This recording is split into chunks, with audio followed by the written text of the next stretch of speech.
Businesses are investing increasing amounts of their money and resources in AI. Goldman Sachs said that AI investment is forecast to approach 158 billion globally by 2025, more than tripling the 47 billion that was in place in 2022. Some consider that a conservative estimate as they see the AI market size grow to 2 trillion by 2030. But one thing's not arguable. More and more companies are actually reporting AI in their earnings call. Now, generative AI has taken the world by storm. Businesses need to accelerate their AI strategies faster than ever just to survive. What does this mean for businesses and their digital marketing strategies? Let's find out. Today, I'm joined by Gianmarco Rizzo in order to understand more about the impact on AI on businesses in the advertising industry. Gianmarco is a leading business strategist, worked for over 10 years with leading strategy companies from Accenture Strategy, Roland Berger, to private equity firms like Permia and Advent. He's worked in digital studios, startups, incubators and large businesses in the UK, Italy, the US and India. And over the last 2 years, he's been contracted by TAG, a global creative production house, as a business strategist. He's not only conducted extensive research in AI applied to the advertising industry, but he's attended a multitude of conferences, Adweek in London, and he's heard firsthand from established players like Meta, Amazon Ads and Google, and disruptive startups as to what's happening in the market. As an interim M&A director, he currently vets 5 to 10 AI startups or scale-up companies for potential acquisition, and he meets them on a daily basis. And he interacts with people working in the creative production industry all of the time and sees how AI is impacting their world. Welcome, Gianmarco. How are you, sir? You sound very busy. Thank you so much, Kieran. It's great to be here. As you said, I worked in strategy consulting for the last 10 years. And what I do fundamentally is to help multinational companies and small businesses understand what to do with their growth strategy, be that the launch of a new product, expansion into new markets, M&A, and understanding the latest technology, in particular in the AI space. A key part of my job actually is to understand the future technologies and help my clients understand how they can leverage them to increase their revenue and sustainability. As AI has taken the center stage in the last couple of years, I see on a daily basis how AI is impacting advertising, and I follow the developments very closely, and I'm very happy to be here to share my experience with you all. For those folks who don't know much about the advertising industry, give them a little bit of information about it. You know, how has it moved from print to online to websites to social over the decades and now to using AI? Absolutely. So before actually moving into these, I'd like to take a step back, right? And say that whenever we see an advert, it's actually the output of a work of a plethora of entities working together. Simplifying the entities that work together, we have the client that needs an advertising campaign. We have the creative agencies that come up with the big idea. We have the creative production houses that actually produce the advert. And then we have media players that actually set that advert into the different spaces, online and offline. Now, everything has been challenged by the revolution of social media. But what most people don't know is that there's been a cycle of what we call decoupling and recoupling. What I mean by that is that while in the 1990s, there were companies that preferred to have different players working together, each of which with their own areas of expertise. So let's say the big creative agencies specialized in coming up with the idea, and the big content production houses actually specializing in efficiency on how to produce these ideas. Nowadays, for exactly the same reasons, so having expertise in the deep pockets, the market is going through a cycle of recoupling. That is to say that clients now prefer to have a single player offering everything, an end-to-end marketing offering. And why is that important from an AI perspective? Because all the players are aiming to produce this end-to-end offering. And whenever AI is able to provide these the gaps that these companies are not able to produce, they're going to invest heavily in AI to actually fill in that gap, or also acquire companies that provide or startups that provide that leading gap. Now, in this recoupling and decoupling cycle, AI has had a huge impact, in particular for the plethora of content that is currently required and the plethora of channels. We witness every day to, the launch of a new social media. Let's think about Thread that has been recently launched by Meta, or of additional content type that need to be produced. Let's think about the Reel from Instagram, which have been recently launched. So, what are the main applications of AI in advertising as you see them? Yeah, I think the impact of AI on the advertising industry can be seen in three main areas. First of all, we have the democratization of the creative process. Secondly, we have the acceleration of personalization at scale. And then the third impact is applying AI to improve processes and the collaboration between entities that produce the advert. So talking about the democratization of the creative process, it's the under the eyes of everyone that nowadays solopreneurs, small and medium enterprises can actually have access to a plethora of tools that were not available to them just a few years ago. So a solopreneur can come up with a full calendar of content using tools such as ChatGPT or Bard. They can come up with an imagery produced by DALL-E or Midjourney, and so with images that were produced by a few selected creatives just a few years ago, and then can adapt the same asset to a multiplicity of channels using platforms such as Ad Creative. They take one asset and applies different formats to adapt it to different social media, online banners, and so on. Now, this is particularly relevant for the small and medium enterprise sector, which does not have the time, the budget, and the human resources to dedicate to marketing as large enterprises. The second aspect I was mentioning before, that is to say the acceleration of the personalization at scale, is instead very relevant for large enterprises. Personalization at scale is not a new concept. It's actually something that has going on for the last 15 to 10 years. And what I mean by that is making the advert as relevant as possible to the final segment, to the audience that the client is interested to target. Now, there have been in particular two technologies that have been used in this space. One is modular content, that is to say, a way to build the advert in such a way that it can be easily translated by taking each singular module into a new culture, taking into account, of course, the nuances that the culture might have. And the second technology is the dynamic content optimization. That simply put is just leveraging as much as possible all the data that we have about the target audience in order to make the advert as relevant as possible to that target audience. Now, what an example that can make us understand what I mean by dynamic content optimization is the thumbnails of Netflix. So if a user is much more action movie oriented, is going to see the thumbnails of the same movie in a different way than a romance movie oriented user. And this is because Netflix is exploiting the insight that the impression that we have about something is done in the first 7 milliseconds that we look at something.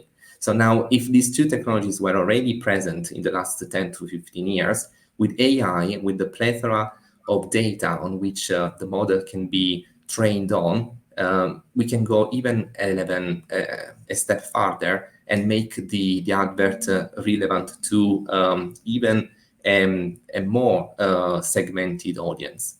And then the third aspect I was mentioning is the improvement of the processes.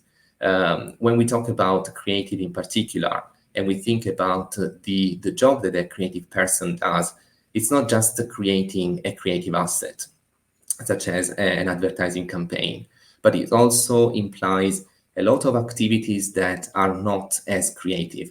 Let's think about storing the asset into the so-called data asset management tool, which is basically the database on which the assets are stored to be reused afterwards. Now, if AI can be used to auto-tag those assets, they will allow the creative to reuse previously produced assets in such a way that we can reduce costs, we can increase the efficiency, and we can, most importantly, have brand compliant assets that have already been vetted before and can be reused for future purposes. One thing we're hearing a lot about now is generative AI. How do you see generative AI impacting the advertising industry, and particularly the composition of roles within the industry itself? Absolutely. Generative AI has been the buzzword in basically all the conferences I've attended this year, from Adweek to LXA. And I see the impact in particular in the generative search. What I mean by that is that technologies like ChatGPT allow users to have a much more user-friendly experience by allowing them to express their need of a search in a natural language. Now we are seeing Bing and Google adapting this way of a generative implementing generative search. In fact, Bing has implemented that since March 2023, and by August they got 1 billion searches done in this way. And Bard, which is basically the competitor of ChatGPT produced by Google, has done the same. Now, what this means is that advertisers need to change the way that adverts are done, because if the same asset, if the same product or service can be searched by using different expressions, then they need to create many more variations of the same way of searching the same thing. It can also mean that companies need to leverage these new way of searching to elevate their customer experience. I'm thinking, for instance, to Shopify, that allows you to uh, introduce different descriptions of the product that you are going to sell by just inserting few keywords and the tone of voice that you want to use in your e-shop.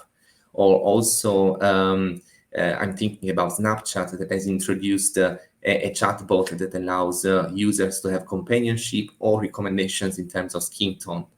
Or, for instance, Kayak, the travel search engine that allows users to have a full itinerary once they insert in the chat that they need a location to reach by London and under 500 euros, let's say, or 500 pounds in April 2024. All these generative searches will be used by brands to elevate the customer experience. And even though we are in the early stage of this development, what we need to understand is that there are still use cases to be identified that will need to be specialized. And once they are identified, companies will be able to scale them in order to take the biggest advantage out of them. Now, the second part of your question asked about the impact on people, right? Generative AI is already having an impact on jobs. That's not something we can hide for. A recent study by the FT has studied, for instance, the impact on creative jobs on the major platform of freelancing. And at 5 months after the launch of ChatGPT, they noticed that there was a decrease by 3% of the number of jobs for these creative people, but most importantly, a devaluation of their work. There was a minus 10% of their job. And another research by Harvard Business Review has studied instead the impact of generative AI on other kind of jobs, in particular knowledge jobs, and has noticed that, for instance, BCG that has implemented ChatGPT to improve the performance of their strategy consultants has noticed that the productivity has increased, there has been also a leveling of the performance between senior and junior consultants. And they also have identified some use cases where AI is not as good as they thought. So, what this all means for everyone, really, not just people working in the creative space, is that we need to understand how to integrate AI into our workflow. We need to understand what are the use cases that are best done solely by using AI, the use cases where AI can enhance human capabilities, and use cases instead where still humans can have a better performance over artificial intelligence. Who and how are the big players moving in the advertising market at the moment? Sure, all the big players, which are WPP, Publicis, IPG, Adobe, and Dentsu, the top five holding companies, are heavily investing in artificial intelligence. They all want to be perceived as the pioneer, at least the leader in applying AI in advertising space. And for that reason, they are investing heavily into technologies, but also into people. WPP, for instance, has recently invested in a partnership with NVIDIA to use um, 3D technology in the content creation space. Publicis Group has even mandated the use of technologies such as Midjourney and DALI in a particular department called Publicis Sapient Lab AI. What they want to do is basically to find out quickly what can be actually be done by AI, what cannot be done by that, and scale up the use cases they have identified. IPG has launched an AI incubator called Spark that basically explores artificial intelligence platforms applied to the advertising industry. And Adobe, which is traditionally used by creative people, is actually leading the way in this space. We have all seen probably videos where you can type with a few words what you want to visualize, and Adobe is able to produce that without needing actually a creative that produces the desired outcomes. So these are the major developments in the industry right now. What do you see is going to happen in the AI and advertising space over the next couple of years? Sure. Definitely, AI is going to be farther and farther developed, embraced, and deployed by leading companies. We are still in the hype stage, of course. Every conference I've attended has had AI as the single acronym most used in all the talks. What I think is going to happen is that in this area of in this stage of experimentation, companies and advertising players are going to identify the use cases that are most relevant for them, and in the next stage they are going to scale up those use cases. Notably, the three use cases that have been identified so far are research and ideation, content delivery, and administrative assistance. The second impact that I see in the future is the one on jobs. We already discussed the two studies by the FT and by Harvard Business Review. What I think, though, is that the AI is gonna enhance human capabilities. If I look at the details of those studies, for instance, the DFT looking at the impact on the freelancing platforms or creative jobs, what they have not considered is that the kind of jobs that have been replaced are the logo design and the copywriting, which are exactly what AI is helping currently people to do. But if a creative is able to integrate those AI tools into their workflow, they're actually going to become more valuable to a potential employer than they currently are. And the same for the business strategy consultants case by Harvard Business Review. If you look at the details of that study, the activities that were performed by ChatGPT are not exactly what a business strategy consultant does on a daily basis. I see that from a personal perspective. I would love if I could tell ChatGPT or any other AI tool to select the top 5 competitors, go into their annual review or annual reports, take the financial performance and compare them amongst them. I've tried it myself and it's not possible. None of them are able to do that right now. So definitely AI is going to enhance the strategy consultant's job, but it's not going to replace them, definitely. So the idea here is always to integrate AI tools into your workflow, understand what works best with them, what works solely done by human beings, and what can be instead done solely by artificial intelligence. What advice or insights would you give to companies or people thinking of investing in AI for the first time? Well, the same advice that I used to give when any new technology has been launched. You need always to think about what problems you are trying to solve, and then look for potential solutions offered by AI. And not always the answer is artificial intelligence.